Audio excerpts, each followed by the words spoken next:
Tikulandireni omvera athu nonse kulikonse kumwe muli kuchokera mzigawo zonse zinayi za mdziko lino. Dziwani kuti ife Dreams Media timakunyadirani kwambiri chifukwa munapanga chisankho chotsatira ife kuti tizikupatsirani zonse zomwe zikuchitika mdziko muno. Hello beautiful people. Tabulanso pompano pa Dreams Media makamaka chigawo chido chakumasana. Tabwera ndithu ndi nkhani ina imene tikufuna tigawane. Nkhani izi particularly zilipo ziwiri. Kumano tiyambe kukambirana nkhani imene itakutengera ndithu pa tsamba la Facebook page la mkulu wina amene akumadzitcha kuti Isaiah Emmanuel Sungani Moyo.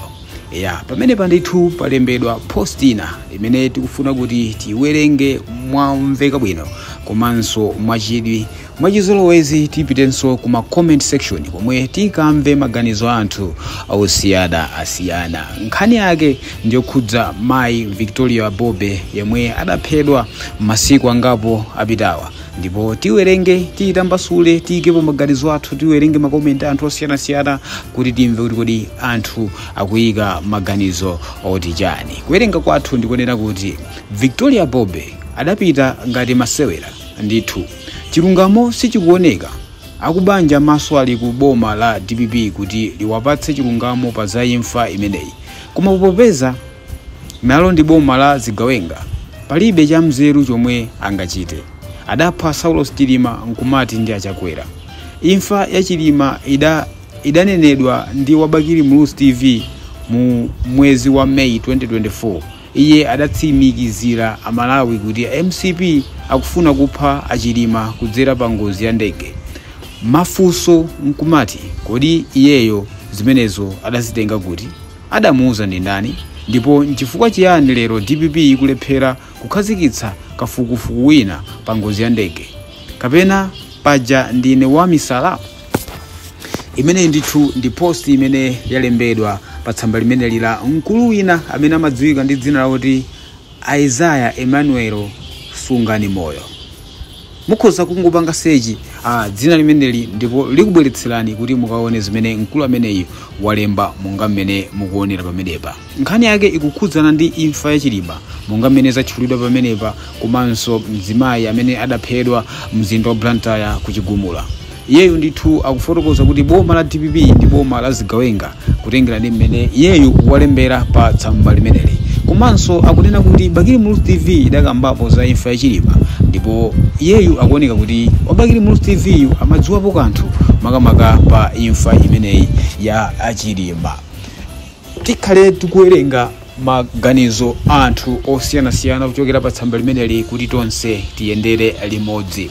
Ife sitingukamba za nkhambakamwa koma tikukamba zimene zawerengedwa, zalembedwa, komanso zimene ife tawerenga ndi zimene zalembedwa pamenepa. Mukhoza kungopita ku tsamba lake la mkulu ameneyu mukawerenge nokha mwatsatane. Tiwerenge maganizo anthu kuti kodi anthu akuti chani.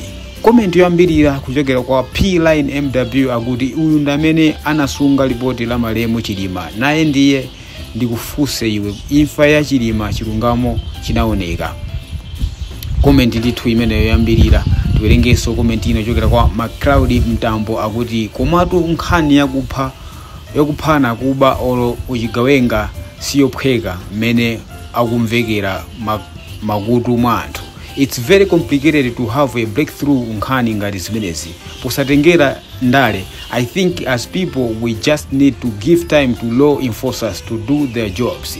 It helps nothing for us as a common citizens to be pointing fingers to whoever suit our imagination. Kuti akhonza kukhala uje sizithandiza. There is no criminal who wants to be arrested. It's just a fact. Therefore, proper planning is done before committing such crimes. It becomes not easy to track them down. Let's just give all the support to the law enforcers to do their job on investigations so that they can find the perpetrators, even give pressures on them to work hard to find them, not to waste time pointing fingers at each other. It will not help us as a nation, but it will just continue to bring hatred among amongst ourselves. Imene ndithu ndi comment ndithu chokera kwa McCloud Ntambo, yeye ndithu akufotokoza momveka bwino komanso kutsindika kunena kuti nkhani yokhudza kupha ndi nkhani yazikulu, ndipo zigawenga zimati zikafika point yoti zikupha munthu zimakhala kuti zapanga plan ya nzeru, so sizophweka kuti boma komanso amene amapanga enforce malamulo angogwira anthu amene wamophweka. Pamafunika ndithu planning ya nzeru kuti anthu amenewa agwide, kungotambasula komanso kuyika ndithu muchichewa chomveka bwino. Imene ndi comment imene yalembedwa ndi McCloud Ntambo muchichewa zomveka bwino. Tiwerengeso maganizo ankulu wina amene akumuti Jim Beat Shaibu akuti akulu inu ndi amene mwasunga maumboni pa imfa ya nzimayiyu. Imene ndithu ndi comment ino chokera kwa Jim Beat Shaibu. Comment ino chokera kwa Malina Billiard akuti si iweyi wa misala koma wanzeru kuposa alida.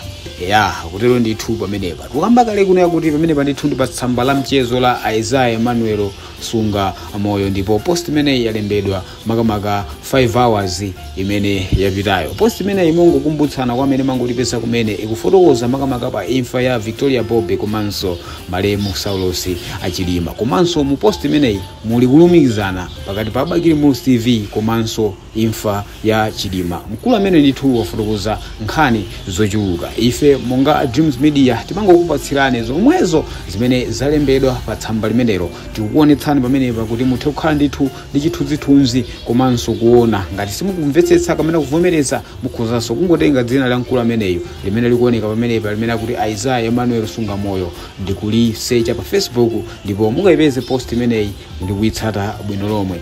Nkhani yathu ndithu imene tabwera nayo mchigawo chimenechi ndi imeneyi, nkhani yake yomvetsa chisoni komanso yosakhala bwino. Nkhani zophedwa, nkhani zophana zikuchulukira anthu ndithu akupha anthu osiyanasiyana.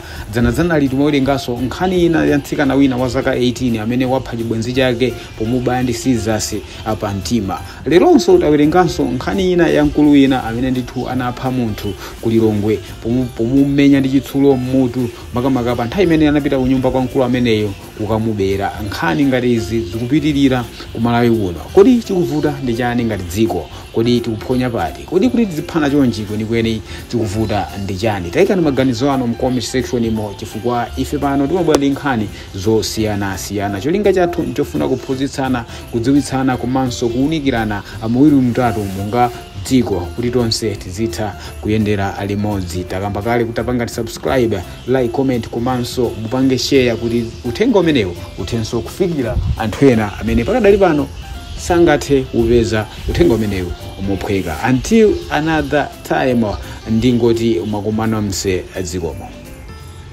Tikuyamikeni komanso kuthokozani popanga chisankho chokhala pamenepa kumvetsera komanso kuonera zomwe takubweretserani.